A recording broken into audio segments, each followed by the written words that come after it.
तर दीपक केसरकर यांनी या मालवणमधल्या छत्रपती शिवाजी महाराजांचा पुतळा कोसळल्याप्रकरणी एक अजब विधान केल्याचं पाहायला मिळतंय।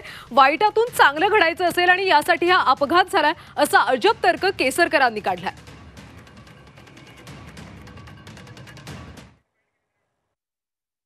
हा एक अपघात आहे आणि त्याच्यामुळे कोणी याच्यावर त्याच प्रकारे ते घ्यावं आणि कदाचित असं असेल की वाईटातून चांगलं घडायचं असेल आणि त्याच्यासाठी सुद्धा अपघात घडला असेल, काही सांगता येणार नाही।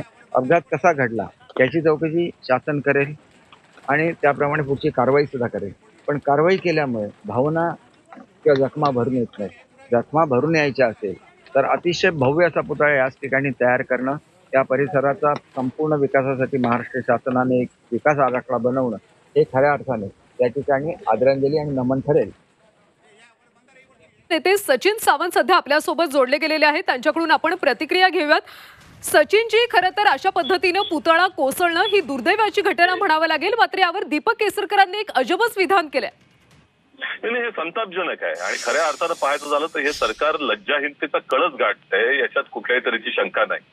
भ्रष्टाचाराचं प्रतीक झालेलं सरकार आहे, अनितीचं प्रतीक झालेलं सरकार आहे आणि यांची सगळी मानसिकता ही केवळ सत्तेमधला पैसा आणि पैशातला सत्ता आहे। त्यांना जनतेच्या भावनांशी काही मात्र घेणं देणं नाही आणि शिवप्रेमी जे आमच्यासारखे आहेत त्यांच्या मनाला किती मोठी ठेच लागली आहे हा पुतळा जाताना, ज्या पद्धतीने पडला 8 महिन्यामध्ये पडतो, म्हणजे त्याची जबाबदारी घेतली पाहिजे। त्याच्याऐवजी ते म्हणतात ते याच्यात चांगलं घडणार आहे म्हणून पडला, म्हणजे हे किती अत्यंत भयानक लज्जाहीनतेचं त्या ठिकाणी वक्तव्य आहे। याचा आम्ही जाहीर निषेध करत आहोत। यांनी जबाबदारी घेऊन खऱ्या अर्थानं या सरकारमध्ये कोणीतरी त्या ठिकाणी पुढे येऊन राजीनामा दिला पाहिजे, परंतु हे ज्या पद्धतीने चाललेलं आहे असंवेदनशीलतेचा कळस आहे हा।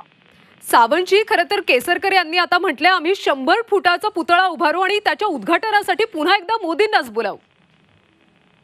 म्हणजे काय आहे की या संदर्भामध्ये हा जो पुतळा उभारला गेला शिवाजी महाराजांच्या ज्या पद्धतीनं तो पुतळ्याची छिन्न भिन्न अवस्था पाहतोय की मनाला हृदयद्रावक आहे आणि अतिशय वेदना देणारी, आणि त्यातनं तुम्ही आता सांगता की 100 फुटाचा करू आहे, तुम्ही कोणतरी आहोत ते नाही आहात, तुमच्याने ते शब्द आजकाल काय जमलं नाही। शिवस्मारकामध्ये भ्रष्टाचार करणारे हे भारतीय जनता पक्षाचे लोक आहेत, त्यांच्याशी संबंधित लोक आहेत, त्यामुळे भ्रष्टाचार आणि अनिती पुढे काही दिसत नाही। शिवाजी महाराजांच्या संदर्भामध्ये करण्यात किंचितही आदर नाहीये, हा प्रचंड मोठा अनादर त्यांनी केला, अपमान केला शिवाजी महाराजांचा। जनता यांना माफ करणार नाही, शिवप्रेमी यांना कधीही माफ करणार नाही। नक्कीच सावंतजी, धन्यवाद तुमच्या या प्रतिक्रियेसाठी।